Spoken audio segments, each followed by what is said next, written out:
नमस्कार दोस्तों, आज के दिन हम पढ़ेंगे कि नीति शास्त्र एक विषय के रूप में किस तरह से पढ़ा जाता है, उसके अंतर्गत क्या क्या चीज़ें आती हैं, कोई भी कार्य नैतिक है अथवा अनैतिक, ये कैसे तय किया जाएगा तथा इसके नीति शास्त्र के विभिन्न आयाम क्या क्या हैं, विभिन्न शाखाएं क्या क्या हैं और जो शाखाओं का वर्गीकरण किया गया है उसका आधार क्या है।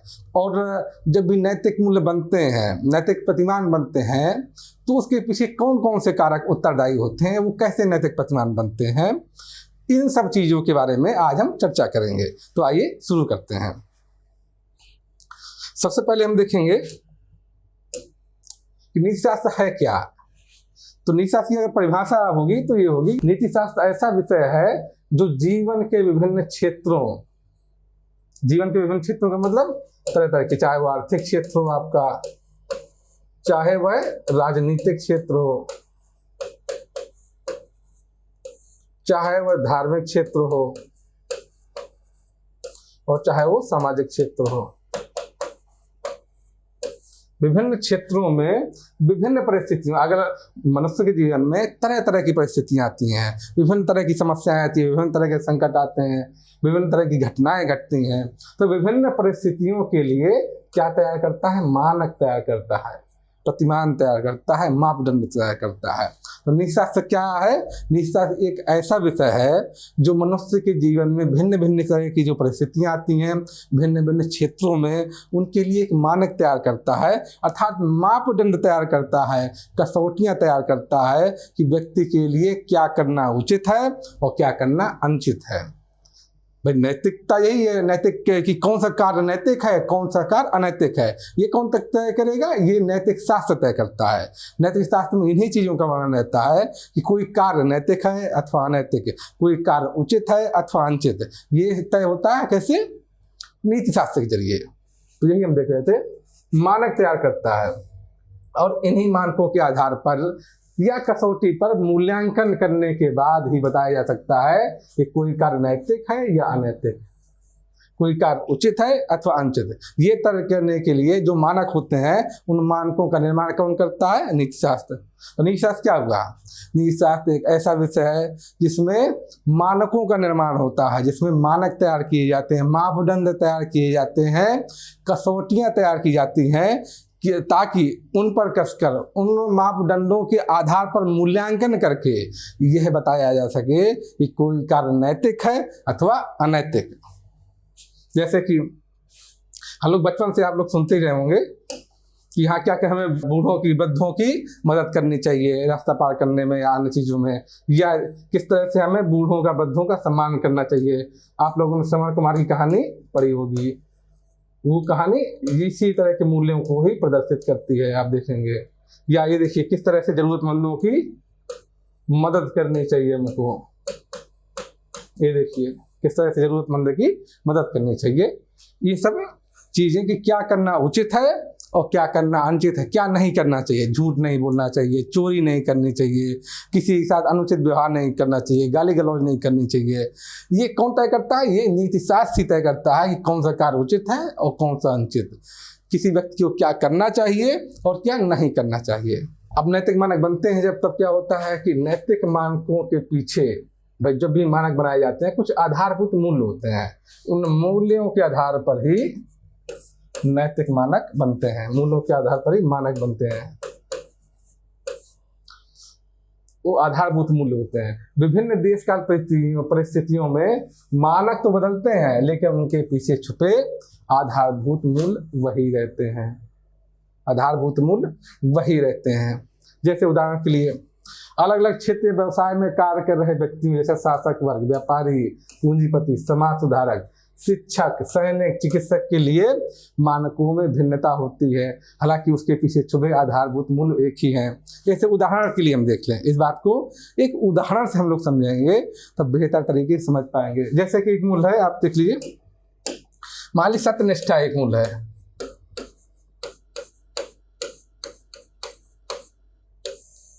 अब इस सत्यनिष्ठा के मूल्य की हर अलग अलग ये मूल्य है, ये एक बेसिक मूल्य है जिसकी अलग अलग जगह में, अलग अलग क्षेत्र में जो लोग काम कर रहे हैं, उनके लिए अलग अलग मानक तैयार हो जाता है।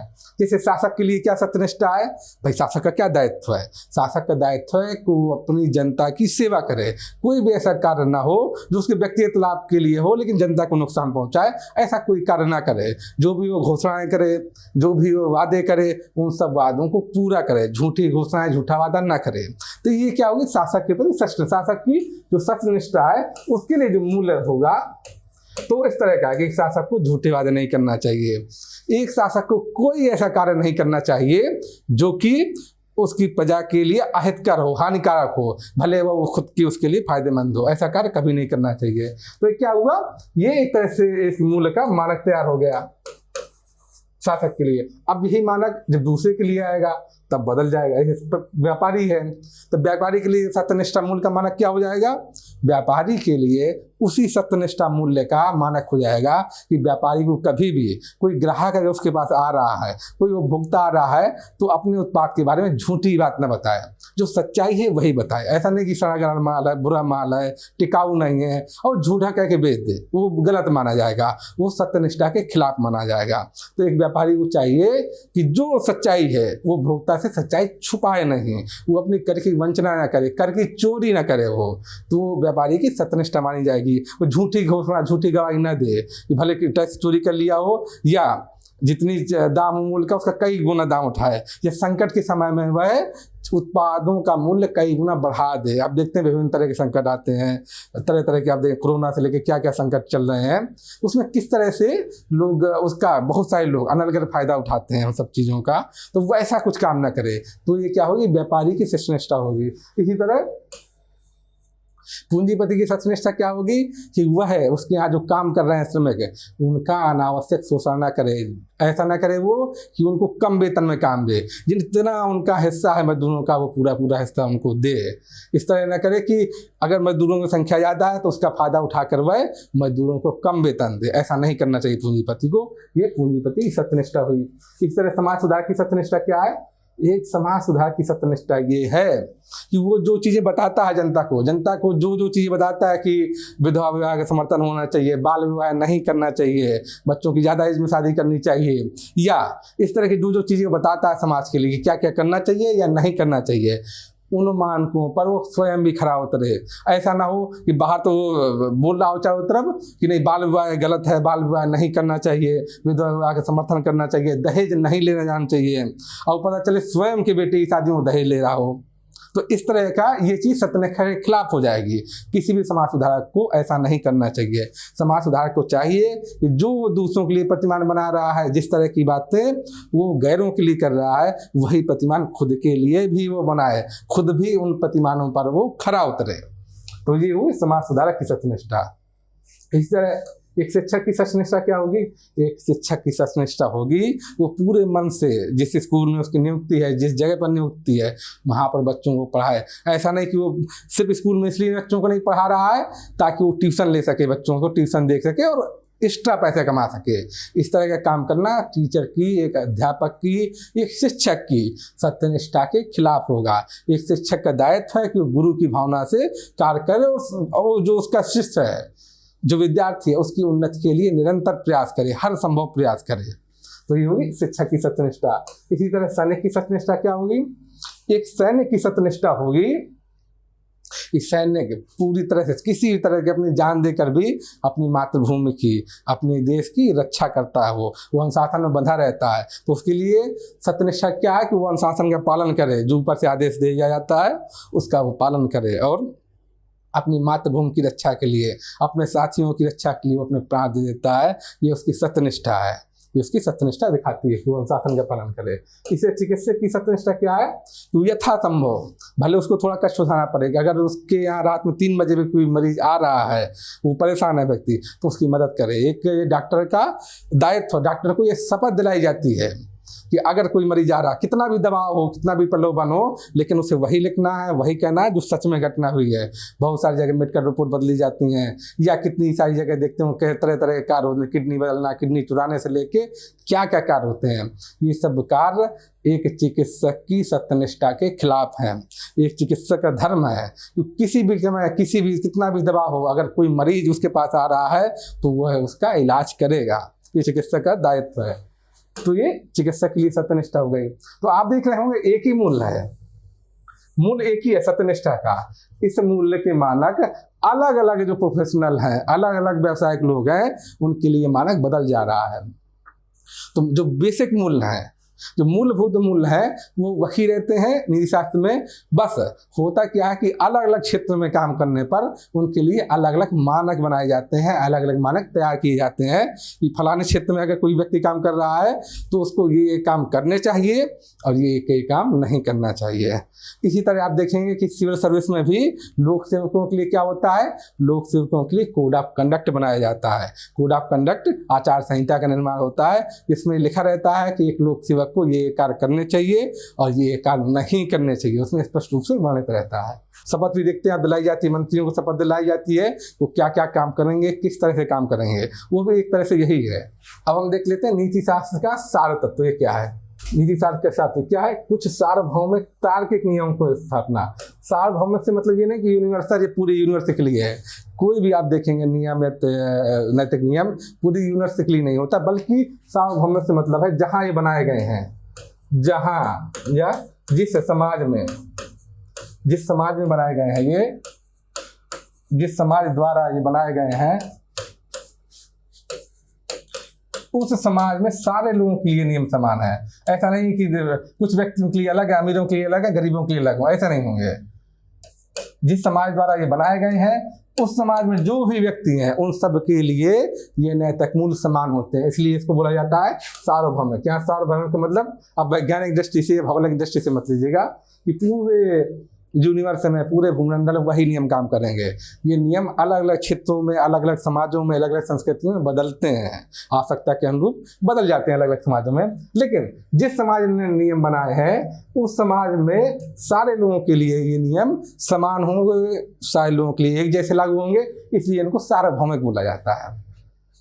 कुछ सार्वभौमिक तार्किक नियम, और नियमों के पीछे कुछ ना कुछ तर्क होगा, कुछ ना कुछ औचित्य होगा, कुछ ना कुछ लॉजिक होगा। जो भी नियम बनाए जाते हैं, भाई अगर ये बोला जाता है चोरी नहीं करनी चाहिए, तो इसके पीछे लॉजिक है कि आप दूसरे की संपत्ति नहीं ले सकते, क्योंकि हर कोई अगर दूसरे की संपत्ति लेने लगा तो समाज में अराजकता फैल जाएगी।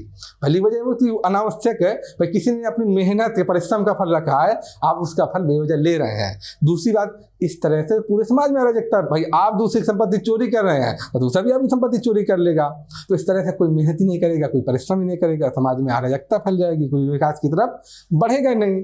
तो इसलिए वो सब नियम बनाए गए कि चोरी नहीं करनी चाहिए। इसलिए जो तरह तरह के नियम, प्यासे को पानी पिलाया जाना चाहिए, गरीबों की मदद करनी चाहिए, वो सब नियम ऐसे ही बनाए गए हैं, उनके पीछे कुछ ना कुछ लॉजिक है, कुछ ना कुछ औचित्य है, कुछ ना कुछ उनके पीछे तर्क है। आप देखेंगे तो कुछ सार्वभौमिक तार्किक नियमों की स्थापना, जो व्यक्ति की किस लिए, सुख, शांति और विकास, इन तीनों चीजों के लिए, सुख, शांति, विकास और सुरक्षा के लिए लाभदायक है। किस लिए नियम बनाए जा रहे हैं कि व्यक्ति कैसे तरह सुखी रहे, व्यक्ति के जीवन में शांति रहे, उसका विकास हो और उसकी सुरक्षा बनी रहे। ये सब सारी चीजें देखेंगे आप कि सुख, शांति और सुरक्षा, इस सब के लिए आवश्यक है ये नियम। इसी को ध्यान में रख के ही नैतिक नियम बनाए जाते हैं, ताकि पूरे समाज में, समाज के प्रत्येक व्यक्ति के लिए क्या रहे, सुख रहे, मिले, शांति मिले, सुरक्षा उपलब्ध रहे, और ना सिर्फ व्यक्ति का बल्कि आप देखेंगे कि समग्र रूप में पूरे समाज का विकास हो। इसलिए उसी का आधार लेकर ये नियम बनाए जाते हैं। यही नीति शास्त्र का सार तत्व है, यही एसेंस है, यही सार है। इसी का आधार लेकर पूरे नियम, पूरे मानक, पूरे मापदंड गढ़े जाते हैं कि इस तरह के नियम बनाए जाए कि प्रत्येक व्यक्ति के जीवन में शांति रहे, सुरक्षा रहे, उससे क्या हो, सुख हो उसको, और न सिर्फ उस व्यक्ति का विकास हो इससे, बल्कि समग्र समाज का विकास हो। तो यही आधार लेके, यही सार लेके, यही विषय वस्तु लेके नीति शास्त्र के पूरे नियम गढ़े जाते हैं, बनाए जाते हैं। आप देखेंगे। अब हम देखते हैं कि नैतिक मूल्यों के निर्धारक तत्व क्या है। जो मापदंड, मूल्य क्या है, एक तरह से मापदंड है, बना दिए गए हैं कि ये करना चाहिए, उसी आधार पर और जो सब मापदंड है वो बनते हैं। एक तरह से समझ लीजिए कि और नियम के उपनियम बनते चले जाते हैं। तो मूल्य क्या है, एक तरह से मापदंड है, कसौटी है कि व्यक्ति को क्या क्या काम करने चाहिए, किस तरह के काम करने चाहिए, किस तरह के नहीं करने चाहिए, तो कहलाते हैं मूल्य कहलाते हैं। तो नैतिक मूल्यों के निर्धारक तत्व क्या है, कैसे निर्धारण होगा इसका, किस तरह से नैतिक मूल्य बनते हैं, उसके बारे में देखना है। नैतिक मूल्य आखिर बनते कैसे हैं, कैसे उत्पत्ति होती है इनकी। तो इनकी इन चीज़ों पर उत्पत्ति डिपेंड करती है, जैसे भौगोलिक तत्वों पर डिपेंड करते हैं सब। कि जो गर्म क्षेत्र है वहाँ पर नियम अलग टाइप के होंगे, और जो ठंडा क्षेत्र है वहाँ पर नियम अलग होंगे। रेगिस्तान में नियम अलग होंगे, और जहाँ बारिश ज़्यादा होती है वहाँ नियम अलग होंगे, अलग अलग जगह। जैसे सूखा जो इलाका है आप देखेंगे वहाँ पर पानी का बड़ा महत्व है, पानी का महत्व बहुत अधिक है। इसलिए आप देखेंगे कि पर्यावरण संरक्षण या जल संरक्षण का यहाँ पर बड़ा जरूर होगा। यहाँ पर उसके हिसाब से नियम बनेंगे कि जल संरक्षण पर जल का महत्व बहुत अधिक होगा, उस तरह के नियम बनेंगे आप देखेंगे। उसकी बजाय जहाँ बारिश ज़्यादा होती है वहाँ वैसा महत्व नहीं है जल का, या ऐसी जगह पर जहाँ पर आप देखेंगे कि हरियाली नहीं है, कुछ खान पान नहीं है, साग भाजी नहीं है, तो वहाँ लोग क्या होंगे, आमतौर पर देखेंगे आपकी मांसाहारी हो जाते हैं। जैसे मंगोलियन है, तो चूंकि वहाँ पर लोगों को साग भाजी है ही नहीं, फसलें नहीं उतनी होती, तो कैसे व्यक्ति खा पाएगा। उसके बजाय जिस इलाके में आप देखते होंगे फसलें ज़्यादा हैं, जैसे उत्तर भारत का जो ये मैदानी क्षेत्र है, गंगा घाटी का क्षेत्र है, तो आप देखेंगे यहाँ फसलें ज़्यादा होती हैं, तो आदमी बिना मांसाहार के भी निर्वाह कर सकता है। इसलिए यहाँ जितने आप देखेंगे नैतिक हैं, धर्म गुरु हैं, वो सब हमेशा बोलते हैं कि आदमी को शाकाहार करना चाहिए। अक्सर देखेंगे बस लोग शाकाहारी होते हैं। उसकी वजह ये है कि इस इलाके में शाकाहार प्रचुर मात्रा में मिलता है, तो उसी वजह से नैतिक नियम बनाए गए कि भाई व्यक्ति को शाकाहार होनी चाहिए। और मांसाहार होने से क्या होगा कि जो जानवर जैसे बैल है या इस तरह के जो जानवर है, गाय है, वो सब जो जानवर है, भैंस है, वो सब जानवर अगर नष्ट हो जाते हैं या मांस में चले जाते हैं, बैल या मान ली भैंस मांस में चले गए, तो खेती करने के लिए जानवर कम पड़ जाते थे। इस वजह से नैतिक नियम ऐसे बनाए गए थे उस समय कि व्यक्ति को मांस नहीं खाना चाहिए। उसकी बजाय यहाँ प्रचुर मात्रा में जब शाकाहार है, शाक भाजी उपलब्ध है, तो शाकाहार किया जाना चाहिए। तो उस वजह से आवश्यकता के अनुसार नैतिक नियमों की रचना होती है। जैसा क्षेत्र होगा उसी वजह से वहाँ चीज़ों का महत्व होगा, और उसी तरह से नियम बदलेंगे। इसलिए जहाँ प्रचुर मात्रा में शाकाहार है तो शाकाहार का महत्व ज़्यादा होगा, वहाँ मांसाहार को रोका जाएगा ताकि जानवरों की संख्या ज़्यादा बनी रहे, जिससे कृषि कार्य में आसानी रहे। इसके विपरीत ऐसे क्षेत्र हैं जहाँ शाकाहार बिल्कुल नहीं है, मांस पर ही निर्भरता है, तो वहाँ पर मांसाहार को बुरा नहीं माना जाएगा। आप बंगाल में देखेंगे कि बंगाल में अधिकांश लोग मछली खाते हैं, क्योंकि वहाँ मछली प्रचुर मात्रा में उपलब्ध है, एक प्रोटीन का बड़ा सस्ता और अच्छा सोर्स है। तो इस वजह से वहाँ हर कोई मछली खाता है। वहाँ कहीं भी आप नैतिक नियम में नहीं पढ़ेंगे कि मांस नहीं खानी चाहिए, मछली नहीं खानी चाहिए। तो जगह जगह पर अलग अलग जैसे भौगोलिक क्षेत्र होता है, जिस तरह से वहाँ की फसलें होती हैं, जिस तरह से वातावरण होता है, उसी तरह से नियम भी बनते और बिगड़ते हैं। ये देखिएगा आप। और देखिए किस पर निर्भर करता है, किसी समाज में कितनी आधुनिकता फैली है, कितना उसमें वैज्ञानिकता हुई है, कितना पिछड़ा है समाज, उस पर भी निर्भर करेगा। आप देखें जैसे जैसे समाज में पढ़ाई लिखाई का स्तर ऊपर बढ़ता जाता है, तर्क का स्तर ऊपर बढ़ता जाता है, आधुनिकता आती जाती है, वैसे वैसे समाज कैसा होता जाता है, उदार होता जाता है। वैसे वैसे देखेंगे आप इस समाज में स्त्री पुरुष की भी संबंध बेहतर होता जाता है, स्त्रियों की हालत अच्छी होती जाती है। और भी चीज़ें देखेंगे किस तरह से स्वतंत्रता समानता वाला भाव उसको महत्व ज़्यादा मिलता है, समानतावाद या अधिनायक वाले भाव को महत्व कम हो जाता है। तो ऐसी चीज़ें आप देखेंगे जैसे जैसे समाज में वैज्ञानिकता बढ़ती है, तर्क बढ़ता है, तो क्या होता है, इहलौकिकता का महत्व बढ़ जाता है। आप मध्यकाल में जैसे पढ़ेंगे, मध्यकाल में देखेंगे, मध्यकाल में क्या था कि ईश्वर का महत्व ज़्यादा था अपेक्षाकृत, सारी चीज़ें ईश्वर की इर्द गिर्द घूमती हैं। यहाँ तक कि उस समय के आप चित्रकार देखेंगे तो वो अपना नाम पेंटिंग में नहीं लिखते थे, बोलते थे सब कुछ तो ईश्वर का किया हुआ है, हमारा कोई योगदान नहीं, वो वाला भाव था। तो सारी चीज़ें ईश्वर के इर्द गिर्द घूमती थी, केंद्र में ईश्वर था।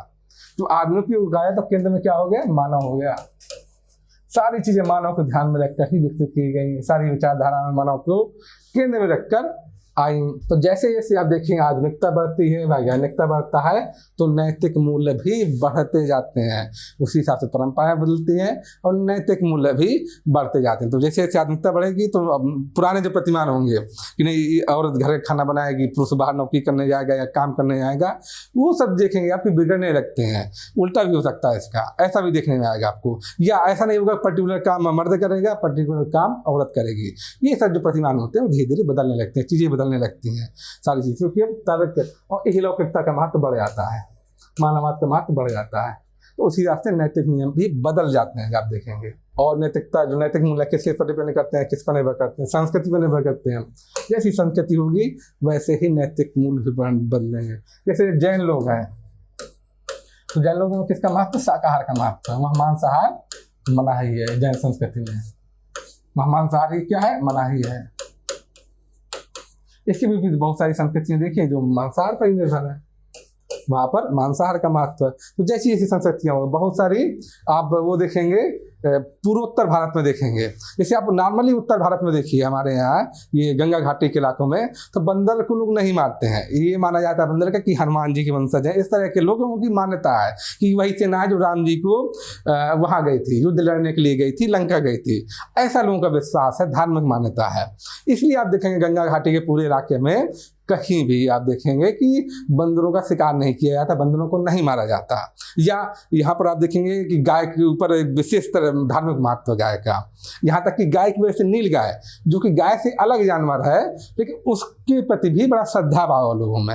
लेकिन आप थोड़ा दूर हट गए, पूर्वोत्तर भारत में चले जाइए तो वहाँ बंदर को वैसा महत्व नहीं, लोग बंदर का शिकार तक कर लेते हैं। वैसा आप देखें वहाँ कुत्ते का मांस भी लोग खा लेते हैं। तो अलग अलग संस्कृति बदलने पर चीज़ें, नैतिक मूल्य अलग अलग जगह से बदलने लगते हैं, मान्यताएं बदलने लगती हैं, नैतिक मूल्य बदलने लगते हैं। तो ऐसी चीज़ें आप देखेंगे बदलने लगती हैं। वो डिपेंड करता है कि अलग अलग जगह का रहन सहन, खान पान, उन सारी चीज़ों को डिपेंड करता है, निर्भर करता है। उसी हिसाब से नैतिक मूल्य भी अलग अलग जगह के हिसाब से अलग अलग बदलते हैं। भाई हिंदुस्तान में अलग टाइप के मूल्य होंगे, वही मूल्य आप देखेंगे अफ्रीका में जो अलग कबीले हैं, अलग अलग तरह के वहाँ मूल्य बढ़ जाते हैं। जिस तरह से नारी स्वतंत्रता की जितनी हद तक बात भारत में होती है, आप देखेंगे बहुत सारे कबीलाई साम्राज्य में या अफगानिस्तान में देख लीजिएगा, अफ्रीका में वैसी नहीं हो पाती। अलग अलग जगह की अलग अलग मान्यताएँ हैं, संस्कृतियाँ, अलग अलग रिवाज हैं। अरब देशों में अभी भी बड़ी मुश्किल से उनको वाहन चलाने की आज़ादी मिली, मुर्गा खोलने की आज़ादी बड़ी मुश्किल से कुछ कुछ जगहों पर ही रहती है। तो बहुत सारी चीज़ें वहाँ पर अलग है संस्कृति है, तो वहाँ उस हिसाब से नैतिक मूल्य बने हैं। जबकि हमारे यहाँ ऐसा नहीं है, हमारे स्त्रियों को बराबर आज़ादी है, वो कहीं भी आ जा सकती हैं, कहीं भी वो गाड़ी चला सकती हैं, कुछ भी चला सकती हैं। हर जगह वो पायलट और लोको पायलट भी आपको स्त्रियाँ खूब मिलेंगी। और उल्टा बढ़ावा दिया जाता है भारत में, तो भारत की संस्कृति हमारी अलग है। यहाँ स्वतंत्रता का, उदारता का महत्व ज़्यादा है। और देखेंगे आप ये कि उस जगह की मूल्य इस पर भी डिपेंड करता है कि उस जगह की आर्थिक स्थिति कैसी है, किस तरह के वहाँ पर व्यवस्था लागू है। अगर व्यवस्था समाजवादी है, मार्क्सवादी व्यवस्था लागू है किसी जगह पर, तो वहाँ सामाजिकता का महत्व ज़्यादा होगा। वहाँ कोई व्यक्ति पूंजी इकट्ठी कर ले रहा है तो उसको अच्छा नहीं माना जाएगा, बुरा माना जाएगा। ये माना जाएगा दूसरे का शोषण करके वो पूंजी इकट्ठी कर रहा है। इसके विपरीत जो व्यक्ति समाज हित में, जनहित में काम कर रहा है, जो सहकारिता की भावना से काम कर रहा है, उसका महत्व ज़्यादा होगा। इसके विपरीत ऐसी अर्थव्यवस्था जहाँ पूंजीवादी अर्थव्यवस्थाएं चलती हैं, ऐसे देश जहाँ पूंजीवादी अर्थव्यवस्था का महत्व ज़्यादा है, वहाँ पर इसकी विपरीत स्थिति होगी। वहाँ वैयक्तिकता का महत्व ज़्यादा है। एक आदमी व्यक्तिगत रूप से कितना लाभ अर्जन कर रहा है, उसी तरह से उसको सम्मान मिलेगा। तो वहाँ पर किस तरह से व्यक्ति कितना लाभ कमा पा रहा है, कितना उसका आर्थिक स्थिति, आर्थिक स्टेटस जितना ऊपर बढ़ता जाता है, तो पूंजीवादी देश में उस हिसाब से व्यक्ति का सम्मान बढ़ता जाता है। जबकि अगर देश समाजवादी देश के विपरीत होगा। पूंजीवादी देश में जो राज्य का नियंत्रण होता नहीं है अर्थव्यवस्था पर, जबकि आप देखेंगे कि समाजवादी देश में राज्य का ही अर्थव्यवस्था पर नियंत्रण रहता है। तो चीज़ें उस हिसाब से नैतिक मूल्य भी बढ़ती हैं। तो जो पूंजीवाद देश है वहाँ पर वैयक्तिकता का महत्व ज़्यादा होगा, धन कमाने पर ज़्यादा जोर होगा। उसके बजाय जो समाजवादी देश है वहाँ के नैतिक मूल्य अलग होंगे। समाजवादी देशों में समाज का महत्व अधिक होगा, वहाँ पर धन कमाने की बजाय सहकारिता की भावना जिसमें ज़्यादा है, उस व्यक्ति का महत्व ज़्यादा है, नैतिक मूल्य इस तरह से तय होंगे। तो अलग अलग जगह की आप देखते हैं कि नैतिक मूल्य इस हिसाब से तय होता है। दूसरा ये भी देखेंगे कि जिस जगह संपन्नता ज़्यादा है तो नैतिक मूल्य अलग हिसाब से तय होते हैं, जहाँ विपन्नता ज़्यादा है वहाँ पर नैतिक मूल्य आप देखेंगे दूसरे हिसाब से तय होते हैं। उस हिसाब से लोगों की मान्यताएं बदलती हैं। व्यक्तिवाद को ज़्यादा महत्व है कि समाज को ज़्यादा महत्व है, या अन्य चीज़ें किस तरह से व्यक्ति धन अर्जित करता है इसको ज़्यादा महत्व है, या सिर्फ धन को ज़्यादा महत्व है, कैसे कमाए लेकिन धन कमाए उसका ज़्यादा महत्व है। तो ये सब चीज़ें निर्भर करती हैं कि किस तरह का समाज है, उस हिसाब से नैतिक मूल्य बदलते हैं जगह जगह के। राजनीतिक स्थिति अलग अलग देशों की, अलग अलग समाजों की राजनीतिक स्थिति क्या है, इस पर भी निर्भर करता है, इस पर भी नैतिक मूल्य निर्भर करते हैं।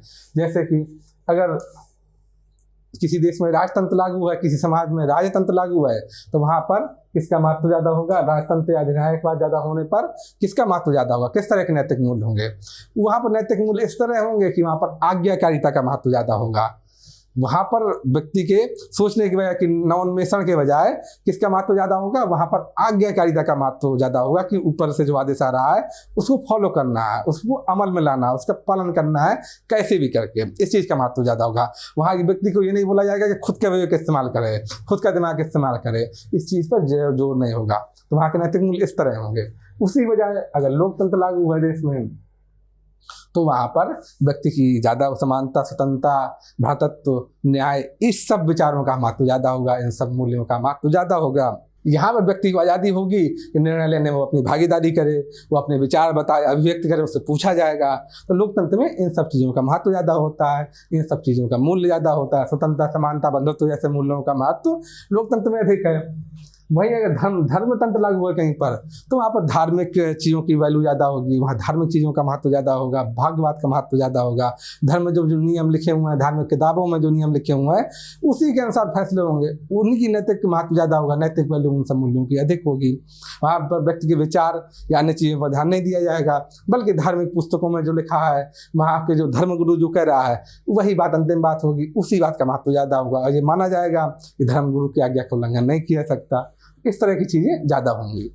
तो आप वैसे समाज में देखेंगे जिस तरह से राजनीतिक स्थिति बदलेगी किसी देश और समाज की, उसी हिसाब से उसके नैतिक मूल्य बदल जाएंगे, ऐसा आप देखेंगे। अधिनायकवाद में आप देखेंगे आज्ञाकारिता सबसे बड़ा मूल्य है, जबकि लोकतंत्र में देखेंगे स्वतंत्रता होगी, उदारता होगी, स्वतंत्रता को महत्व मिलेगा, अपनी वैचारिकता को महत्व होगा, ऐसा आप देखेंगे। इस पर भी निर्भर करता है कि बाहरी दुनिया से व्यक्ति का जुड़ाव कितना है, समाज का जुड़ाव कितना है। जब किसी समाज का जुड़ाव बाहरी दुनिया से होता रहता है तो नई नई चीज़ें उसके पास, नई नई सूचनाएं आती हैं, तो मूल्यों में भी परिवर्तन होता रहता है। भारत में भी जब बाहरी दुनिया से भारत से जुड़ा हुआ, ऐसे इसमें विदेशी आए तो नए नए मूल्य आए, नव जागरण हुआ, नव जागरण से भारत में समाज सुधार हुआ, नई नई चीज़ें आई और धीरे धीरे नैतिक मूल्य बढ़ते हैं। जैसे एक ज़माने में सती प्रथा का महत्व ज़्यादा था, नैतिक मूल्य उस तरह के बने हुए थे, या छुआछूत का महत्व ज़्यादा था, उस तरह के नैतिक मूल्य थे। धीरे धीरे चीज़ें बदल गई। एक ज़माने में सामंतवादी प्रथा चल रही थी भारत में, जमींदारी प्रथा चल रही थी। आज़ादी की बात उस जमींदारी प्रथा का उन्मूलन कर दिया गया। तो जैसे जैसे बाहर की दुनिया से आपका संपर्क होगा, एक्सपोजर ज़्यादा होगा, वैसे वैसे आपके मूल्य ज़्यादा उदार होते जाएंगे, ज़्यादा रिफाइन होते चले जाते हैं। अगर बाहरी दुनिया से कटाव है तो आपको पता नहीं चलेगा कि बाकी दुनिया में शेष विश्व में क्या हो रहा है, तो आप नई नई सूचनाएं, नई नई जानकारी नहीं ले पाएंगे और उसी वजह से आपके नैतिक मूल्य भी उस तरह बने रहेंगे, पुराने बने रहेंगे, बदल नहीं पाएंगे। आप बाकी दुनिया से कट जाएंगे, मुख्य धारा से कट जाएंगे। तो इस पर जैसे कोई जनजाति, मान लीजिए अंडमान निकोबार की कोई जनजाति है, तो उसके नैतिक मूल्य अपने ढंग के पुराने होंगे, क्योंकि बाकी लोगों से उतना मतलब नहीं है। या कोई अफ्रीकन जनजाति है तो उससे मतलब नहीं है। वहीं ऐसे समाज है जिनमें बाकी लोगों का, बाहर के लोगों का मिलना जुलना खूब होता रहता है, खूब घुला मिला रहते हैं लोग। तो वैसी स्थिति में आप देखेंगे कि नैतिक मूल्य भी धीरे धीरे बदलते चले जाते हैं बाहरी दुनिया के प्रभाव में आके। अभी तो हमने ये देखा कि नैतिक मूल्य आखिर बनते कैसे हैं, नैतिक मूल्यों का निर्माण कैसे होता है, नैतिक मापदंडों का निर्माण कैसे होता है, उसके लिए कौन कौन से कारक होते हैं, ये हम अभी देखा, हम लोगों ने अभी पढ़ चुके हैं। अब हम ये देखते हैं कि कोई भी कृत्य, कोई भी कार्य, किसी ने कोई कार्य किया तो वो कार्य नैतिक माना जाएगा या अनैतिक माना जाएगा, ये किस पर निर्भर करता है। इसके लिए निर्धारण करने वाले कौन कौन से कारक हैं कि किसी कार्य को माना जाए, किसी कृत्य को माना जाए जो फला कृत्य नैतिक है या अनैतिक है, इसकी निर्धारण कैसे होगा। तो ये देख लेते हैं हम लोग। यह है कि मानवीय क्रियाकलापों में या मानवीय कृत्यों में नीति शास्त्र के निर्धारक तत्व कैसे माना जाएगा कि कोई भी कृत्य, कोई भी काम जो किया गया है वो नैतिक है या अनैतिक है, ये कैसे माना जाएगा। इसको कैसे कैसे देखते हैं। तो इसके निर्धारक कितने कारक हैं, ये 6 कारक हैं जो इसका निर्धारण करते हैं। जैसे सबसे पहले क्या कर्ता, इसको निर्भर करता है कि कोई भी कार्य नैतिक है या अनैतिक है। जैसे कोई काम, मतलब किसी मारने का काम, हत्या करने का काम है, अब ये हत्या कौन कर रहा है, इससे निर्धारण होगा कि कोई कृत्य नैतिक है या अनैतिक है। अगर ये हत्या कोई डाकू कर रहा है तो क्या माना जाएगा, अनैतिक माना जाएगा कि बेवजह इसने पैसे के लोभ में किसी व्यक्ति की हत्या कर दी, ये गैर कानूनी कार्य है। लेकिन अगर कोई सैनिक की हत्या कर रहा है तो इस कार्य को क्या माना जाएगा, नैतिक, क्योंकि उसने देश की रक्षा के लिए किसी विदेशी को मार गिराया, किसी घुसपैठिए को मार गिराया, इसलिए कार्य यहाँ पर क्या हो गया, नैतिक। तो कर्ता पर डिपेंड कर रहा है। जब कर्ता डाकू है तो कार्य अनैतिक है, और वही काम, हत्या का काम अगर सैनिक कर रहा है तो कार्य कैसा माना जाएगा, नैतिक माना जाएगा। तो ये कर्ता पर डिपेंड करता है कि कोई कार्य नैतिक है या अनैतिक। उसी तरह दूसरा कारक क्या है, पीड़ित। पीड़ित व्यक्ति कौन है, इस पर भी निर्भर करेगा कि कोई कार्य नैतिक है या नैतिक। इस पर भी निर्भर करेगा कि पीड़ित व्यक्ति कौन है आखिर। जिस तरह से आपने रॉबिनहुड का हो सकता नाम सुना हो। रॉबिनहुड ऐसा व्यक्ति था जो बड़े रईस लोगों के यहाँ या बड़े बड़े बैंकों में, यहाँ बैंकों में रईस लोगों का पैसा लगा रहता है, वहां से पैसे लेता था, चोरी करता था, पैकेट डालता था, फिर वो किसमें बांट देता था? गरीब लोगों में। तो उसने किन लोगों का पैसा चुराया?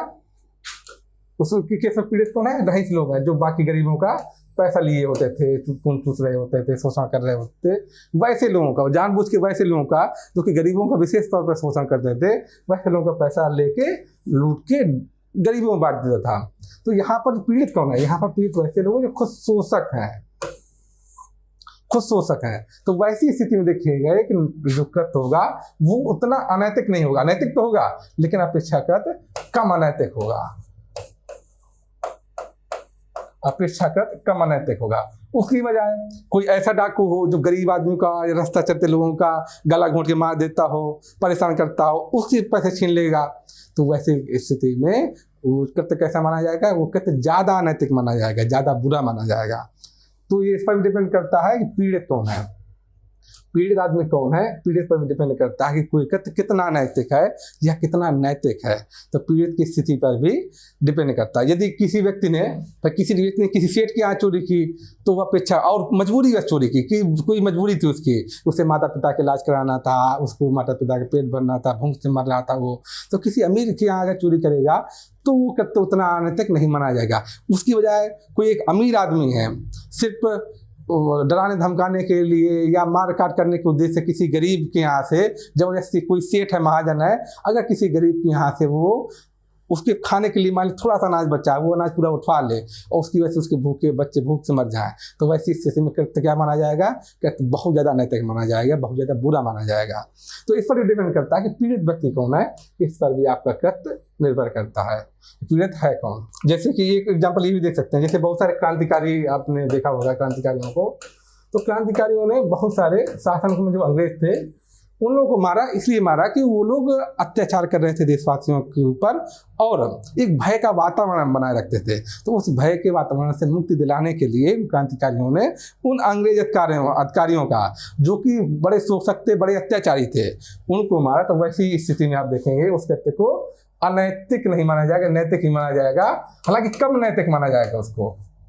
आप देखेंगे वैसी स्थिति में एक कार्य को कम नैतिक माना जाएगा, या आप ऐसा भी कह सकते हैं कि उतना अनैतिक नहीं माना जाएगा, कम अनैतिक माना जाएगा, ऐसे भी देख सकते हैं।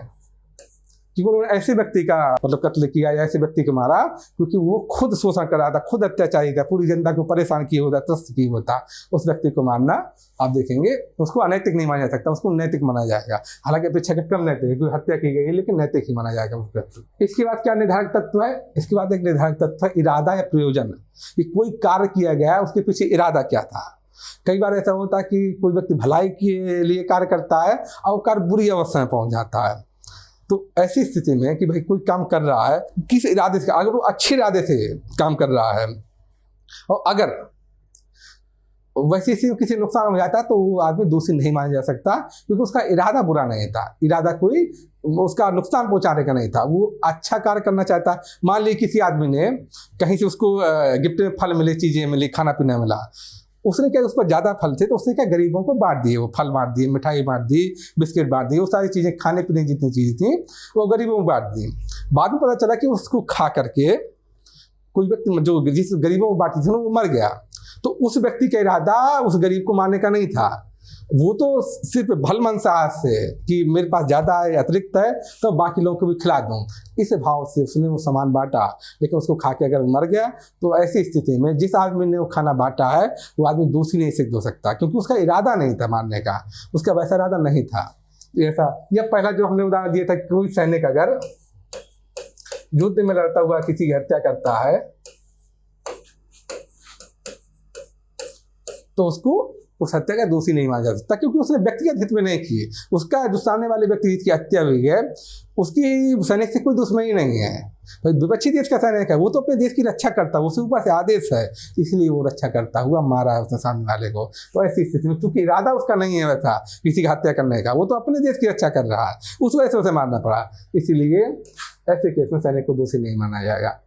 तो आप देखेंगे कोई भी कार्य इरादे पर भी निर्भर करता है कि किस इरादे के तहत, किस भावना के तहत वो कार्य किया गया। और इसका महत्व आप देखेंगे उसमें अदालतों में खूब होता है कि उसकी भावना क्या थी, मारने वाले की भावना क्या थी। कई बार तो आप ऐसे भी देखते होंगे अदालतों में कि अगर हथियार बदलता है तो भी सजाएं बदलने लगती हैं, क्योंकि अगर हथियार बदल गया, किसी ने धारदार हथियार से हमला किया, इसका मतलब जान से मारना चाहता था, ऐसा अनुमान लगाया जाता है। इसकी वजह से हाथापाई कर रहा है, इस तरह की बात है, तो मान जाता है गुस्सा तो था, आवेश में था व्यक्ति, लेकिन जान से नहीं मारना चाहता था किसी को। तो जैसे जैसे इरादा बदलता है, किस इरादा से उसने हत्या की या किस इरादे से कोई कार्य किया, तो जैसे जैसे इरादा बदलता है उसी वजह से सजाएं बदलने लगती हैं। क्योंकि माना जाता है कि सबसे महत्वपूर्ण चीज़ ये है कि जो भी व्यक्ति कार्य कर रहा है उस कार्य के पीछे व्यक्ति का इरादा क्या है, किस इरादे से, किस भावना से व्यक्ति ने कार्य किया है। और क्या परिस्थितियां, ऐसा भी डिपेंड करता, निर्भर करता है कि कौन सी परिस्थितियां, कि किस परिस्थितियों में व्यक्ति को कार्य करना पड़ा। मान लीजिए कई बार ऐसा होता है कि कोई आपके घर पर कोई महिला है, कोई उसके साथ कोई अन्य व्यक्ति है जो बाहरी व्यक्ति है, वो क्या कह रहा है, अनाचार करना चाहता है। वैसी स्थिति में जब उसने अपने बचाव में उसकी हत्या कर दी तो उसको क्या माना जाएगा, परिस्थितियां ऐसी हैं तो उस महिला को दोषी नहीं माना जा सकता, क्योंकि उसने आत्मरक्षा में ऐसा किया है, उसने जानबूझ के ऐसे नहीं किया, उसने आत्मरक्षा में स्वयं को बचाने के लिए ऐसा किया है। तो ऐसी स्थिति में उसकी परिस्थितियां ऐसी थी कि उससे सामने वाले की हत्या करनी पड़े। या कोई चोर आपके घर पे आ गया और उसने उसके बाद हथियार है, बंदूक है, वैसी स्थिति में अगर आप उसकी हत्या कर देते हैं तो आपको दोषी नहीं माना जाएगा, तो परिस्थितियां ऐसी, आपको जान बचाने के लिए, आत्मरक्षा के लिए आपको ऐसा करना पड़ा है। परिणाम पर भी निर्भर करता है कि कोई कार्य नैतिक है या अनैतिक है, क्योंकि बहुत सारे देशों में पहले नियम कानून था, पुराने समय में देखते होंगे कि उसका परिणाम क्या निकला, परिणाम के आधार पर सजाएं तय होती थी कि कोई व्यक्ति का मर गया हो तो उसका ये परिणाम है, एक हाथ कटा हो तो इस तरह का होगा, जिस व्यक्ति उसका जो काम किया उसका ये परिणाम निकला तो ये होगा। लेकिन आज के ज़माने में आप देखेंगे कि परिणाम के आधार पर सजाएं नहीं तय होती, या परिणाम के आधार पर निष्कर्ष नहीं निकाला जा सकता, परिणाम के आधार पर दोष नहीं दिया जाता। पुराने सिस्टम में ऐसा था कि परिणाम के आधार पर ही चीज़ें तय होती थी, माना जाता था कोई व्यक्ति कितना दोषी है किसी कार्य का। लेकिन आज के ज़माने में परिणाम को उतना महत्व नहीं दिया जाता है। आज के ज़माने में इसको महत्व दिया जाता है कि व्यक्ति का इरादा क्या था, कार्य करने के समय किस इरादे के तहत उसने हत्या की या चीज़ें की, कोई भी काम किया उसने किस इरादे के तहत की। तो आज के परिणाम का उतना महत्व नहीं है, लेकिन पुराने समय में परिणाम के आधार पर ही ये माना जाता था कि क्या व्यक्ति का मतलब क्या व्यक्ति चाहता था व्यक्ति का किस हिसाब से सजा दी जाए। तो इसी हिसाब से कोई कृत्यों में उसका काम कितना नैतिक है, अनैतिक है, कितना अनैतिक है, ये हिसाब से तय होता था कि उस कार्य का परिणाम क्या निकला। लेकिन अब ऐसा नहीं होता, परिणाम के आधार पर चीज़ें नहीं तय होती।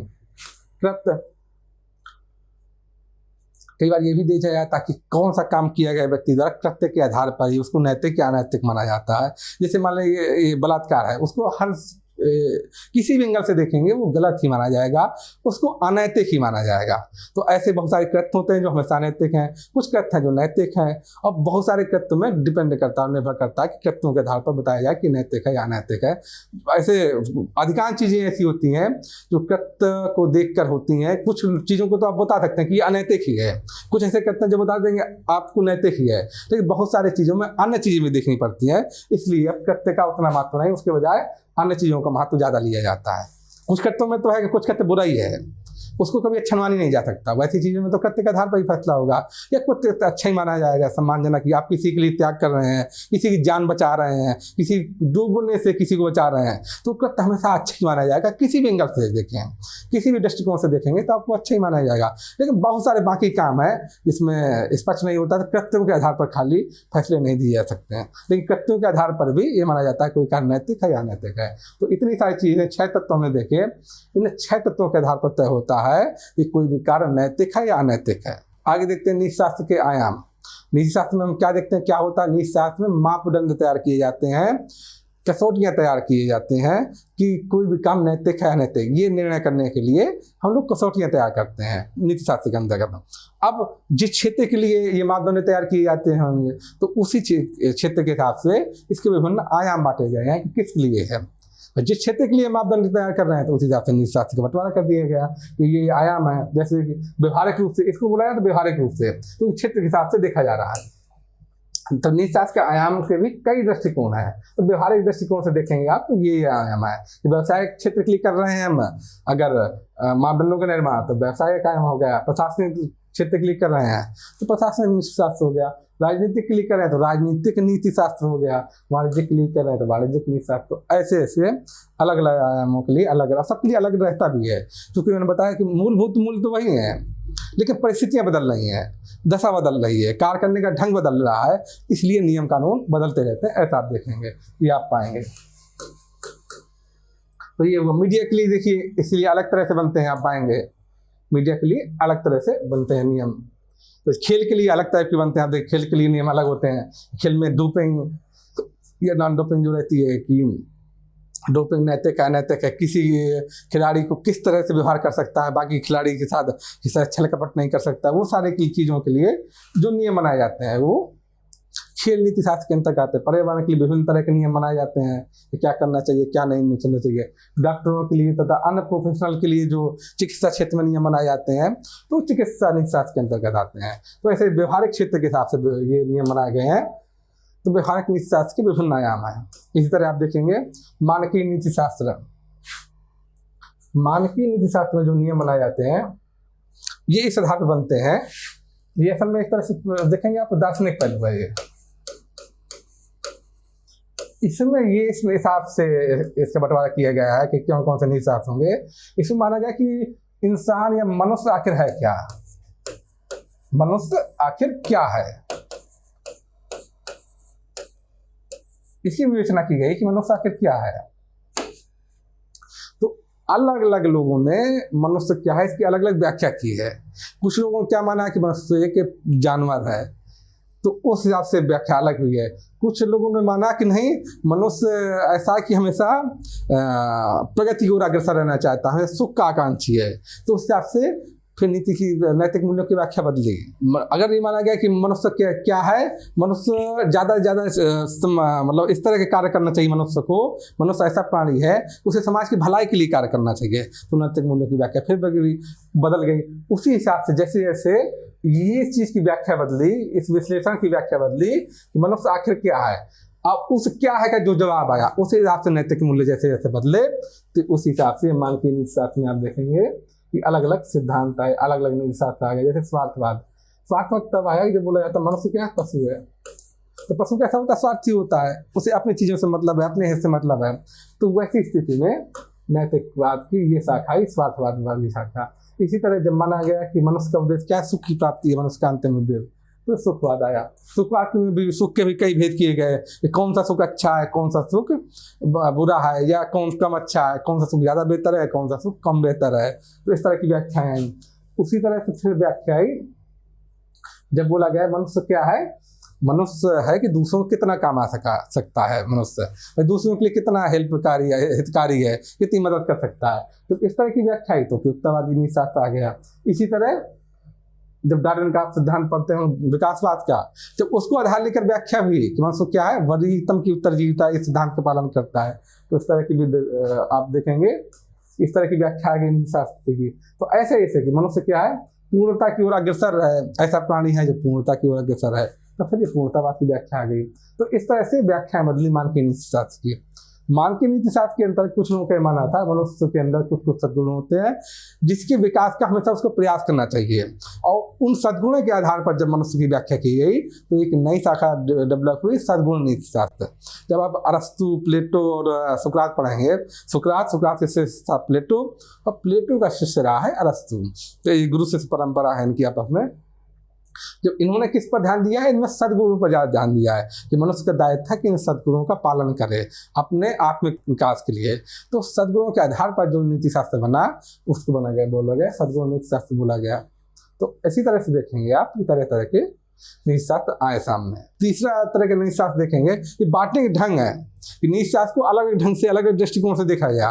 पहला दृष्टिकोण क्या था? व्यवहारिक दृष्टिकोण, कि इस दुनिया में, समाज में अलग अलग तरह के प्रोफेशन है, व्यवसाय है, तो उनके आधार पर नीति शास्त्र का जो बंटवारा किया गया तो वो था व्यवहारिक नीति शास्त्र। दूसरा क्या था? दार्शनिक सिद्धांतों के आधार पर कि मनुष्य क्या है, जब उसकी व्याख्या की गई, उस व्याख्या के आधार पर जब बंटवारा किया गया तो माना गया मानकीय नीति शास्त्र, उसके अंतर्गत ये शाखाएं हैं, तो मानकीय नीति शास्त्र माना गया। और तीसरा है कि विचारधाराएं जो संचार में प्रचलित हैं, तरह तरह के जो विचारधाराएं चल रही हैं, अलग अलग लोगों द्वारा प्रतिपादित हैं, उस विचारधारा के आधार पर जब नैतिक मूल्य बदलेंगे, नैतिक मूल्य बनाए जाएंगे, तो उसको माना जाएगा विचारधारा पर आधारित नीति शास्त्र। जैसे साम्यवादी नैतिक मूल्य, साम्यवादी नीति शास्त्र देखेंगे तो किस पर आधारित है? साम्यवादी विचारधारा पर आधारित है, मार्क्सवाद पर आधारित है। उसी तरह नारीवादी जब नीति शास्त्र पढ़ेंगे तो नारीवादी मूल्यों पर आधारित है, नारीवादी विचारों पर आधारित है। मनोविश्लेषणवादी, सिगमंड फ्राइडे का जो मनोविश्लेषणवाद पढ़ेंगे, गांधीवादी मूल्यों पर आधारित है, मानवतावादी। तो इस तरह विचारधारा के आधार पर भी आप देखेंगे नीति शास्त्र बने हैं। तो विचारधारा पर आधारित नीति शास्त्र नहीं, देखिए उदारवादी, मार्क्सवादी, साम्यवादी, गांधीवादी। अब हम लोग देखते हैं निजी संबंधों में नैतिकता और सार्वजनिक संबंधों में नैतिकता। निजी संबंधों में नैतिकता अलग हिसाब से देखी जाती है, अलग दृष्टिकोण से देखी जाती है, जबकि सार्वजनिक संबंधों में नैतिक मूल्य अलग किस्म के होते हैं। क्यों? उसकी वजह क्या है कि जो निजी संबंध होते हैं वहाँ पर त्याग की भावना अधिक होती है, वहाँ पर समानता या हिस्सेदारी की भावना नहीं होती, वो वाला भाव नहीं होता। वहाँ पर त्याग, ममता, सहानुभूति, इन गुणों का महत्व ज़्यादा होता है परिवार के अंदर, आप देखते हैं। लेकिन समाज में देखते हैं, समाज में समानता, न्याय, भाईचारा, वो वाली भावना का महत्व ज़्यादा हो जाता है, स्वतंत्रता का महत्व ज़्यादा हो जाता है सार्वजनिक जीवन में। तो इसी वजह से आप देखेंगे कि निजी संबंधों में वहाँ पर नैतिक मूल्य अलग होंगे, नैतिकता अलग किस्म की होगी। जो सार्वजनिक संबंध है वहाँ पर मूल्य अलग हो जाएंगे, वहाँ पर नैतिकता अलग किस्म की हो जाएगी। इसलिए देखिए निजी संबंधों में त्याग, ममता, करुणा, दया, गोपनीयता। गोपनीय संबंधों में आपस में किसी, आपने घर के किसी व्यक्ति से बात बोली, शेयर की अपनी, और बोला किसी को ना बताए, तो उसका कार्य है कि बाकी लोगों से वो चीज़ ना बताए। जबकि सार्वजनिक संबंधों में पारदर्शिता अपनानी पड़ती है, वहाँ गोपनीयता का उतना महत्व नहीं है, क्योंकि अब जनहित का कार्य कर रहे हैं, जनता से छुपा नहीं सकते। लेकिन यहाँ व्यक्तिगत संबंधों में गोपनीयता का महत्व बहुत अधिक है। पति पत्नी की बहुत सी ऐसी बातें होती हैं जो अन्य लोगों से शेयर नहीं की जा सकती हैं। इस तरह क्षमा, भ्रातृत्व, ईमानदारी, ये सब मूल्यों का यहाँ पर बहुत महत्व है निजी संबंधों में। यहाँ पर बड़ों का सम्मान, किस तरह छोटा व्यक्ति का दायित्व था कि बड़ों का सम्मान करे, वो बड़ों की बात को बुरा ना माने, और बड़े व्यक्ति का दायित्व कि छोटों को प्रेम करे, उसको क्षमा करे। तो यहाँ पर इस तरह से संबंध निभाए जाते हैं। जैसे देखिए किस तरह से गोपनीयता, ममता, करुणा, उसका महत्व, ये बच्चे कैसे जो व्यक्तिगत संबंध है उनको आपस में किस तरह से करते हैं। उसी तरह से देखिए सार्वजनिक संबंधों में किसका महत्व ज़्यादा है? सार्वजनिक संबंधों में न्याय का महत्व ज़्यादा है, निष्पक्षता का महत्व ज़्यादा, पारदर्शिता। वहाँ गोपनीयता थी, यहाँ पारदर्शिता थी। यहाँ समानता, स्वतंत्रता, सहिष्णुता, इसका महत्व बहुत ज़्यादा है। यहाँ त्याग, ममता, करुणा, वो गुण तो हैं, चाहिए समाज के लिए, विकास के लिए, लेकिन इन गुणों का महत्व ज़्यादा है कि कोई व्यक्ति किसी दूसरे व्यक्ति का शोषण ना करे, कोई व्यक्ति किसी दूसरे व्यक्ति का अधिकार हरण ना कर ले, हक ना मान ले। इन सब चीज़ों को ज़्यादा ध्यान दिया जाता है। यहाँ पर न्याय का महत्व ज़्यादा हो जाता है, यहाँ पर स्वतंत्रता का महत्व ज़्यादा हो जाता है। ऐसा नहीं होना चाहिए कि एक व्यक्ति दूसरे व्यक्ति की स्वतंत्रता का हरण कर ले रहा है। तो समाज में इन सब मूल्यों का महत्व ज़्यादा हो जाता है। तो इसीलिए नैतिक मूल्य समाज में अलग रहते हैं। जब व्यक्तिगत संबंध होते हैं वहाँ नैतिक मूल्य बदल जाते हैं। जैसे कि उदाहरण था कि गोपनीयता का महत्व वहाँ ज़्यादा है, वहाँ गोपनीयता नैतिक मूल्य है, लेकिन यहाँ पर पारदर्शिता नैतिक मूल्य हो गई। वहाँ पर क्या, बड़ों का आदर करना चाहिए, वहाँ समानता का भाव नहीं है, बल्कि बड़ों का आदर करना चाहिए। और बड़ों का दायित्व तो छोटों को क्षमा करे, छोटों को प्रेम दे। लेकिन यहाँ पर क्या है, यहाँ पर देखिए यहाँ समानता का महत्व ज़्यादा है, स्वतंत्रता का महत्व ज़्यादा है, इन सब चीज़ों का महत्व ज़्यादा है। तो देखिए यहाँ न्याय का महत्व ज़्यादा है, यहाँ समानता का महत्व ज़्यादा है। निजी संबंधों में देखेंगे आप, कर्तव्य और न्याय की भावना पर अधिक जोर रहता है। कर्तव्य क्या है, निजी संबंधों में हर कोई सोचता है कि कैसे हम दूसरों के लिए ज़्यादा त्याग करते हैं, कैसे ज़्यादा बलिदान करते हैं दूसरों के लिए, हम क्या ना करते हैं। वहाँ पर कर्तव्य वाली भावना ज़्यादा है, अधिकार वाली भावना नहीं है। लेकिन सार्वजनिक संबंधों में आप देखेंगे अधिकार वाली भावना ज़्यादा दिखती है। सार्वजनिक संबंधों में आप देखेंगे कि इस चीज़ पर ज़्यादा जोर रहता है, किसी के साथ अन्याय, शोषण या अधिकारों का हनन ना हो। ऐसा ना हो कि कोई एक जो सशक्त व्यक्ति है वो कमजोर व्यक्ति के अधिकारों को छीन ले, उसके अधिकारों का हनन कर ले। इस बात पर ज़्यादा जोर देता है सार्वजनिक संबंधों में। तो ऐसा आप पाते हैं। तो यहाँ पर हमने देखा, हमने आज क्या पढ़ा, हम लोगों ने आज पढ़ा कि नीति शास्त्र के विभिन्न आयाम क्या क्या हैं, किस किस तरह से नीति शास्त्र की अलग अलग शाखाएं हैं, कैसे उनको बांटा गया है। जो नीति शास्त्र के मूल्य तैयार होते हैं, नैतिक मूल्य तैयार होते हैं, तो किस तरह निर्मित होते हैं, किस तरह बनाए जाते हैं नैतिक मूल्य, क्या उनके पीछे लॉजिक क्या है, औचित्य क्या है, ये हमने देखा। कोई भी कार्य नैतिक है या अनैतिक, कोई काम जो किया गया है नैतिक होगा अनैतिक होगा, ये किन किन कारकों पर निर्भर करता है, किस किस तरह से देखा जाता है। तो हमने देखा कि 6 कारक थे, अलग अलग कारकों के हिसाब से देखा जाता है। अलग अलग समय में, अलग अलग समाज में अलग अलग ढंग होता है। आमतौर पर आप देखेंगे कि अब वर्तमान में इरादा क्या था कार्य के पीछे, सबसे ज़्यादा इस पक्ष पे जोर रहता है। बाकी चीज़ें भी देखी जाती हैं, लेकिन सबसे ज़्यादा जोर इस चीज़ पर रहता है कि कार्य करके व्यक्ति का इरादा क्या था, क्या इंटेंशन था, किस इरादे के तहत व्यक्ति ने कार्य किया, इस पर ज़्यादा जोर रहता है। वो सब देखा हमने। तो सार्वजनिक संबंधों में किन नैतिक मूल्यों का ज़्यादा महत्व है और व्यक्तिगत संबंधों में किसका महत्व है, ये सब देखा हमने। तो हमारा ये टॉपिक यहाँ पर पूरा होता है। यहाँ पर हम आज का वीडियो समाप्त करते हैं और अगले वीडियो में हम नया टॉपिक लेकर हाजिर होंगे। तब तक के लिए नमस्कार।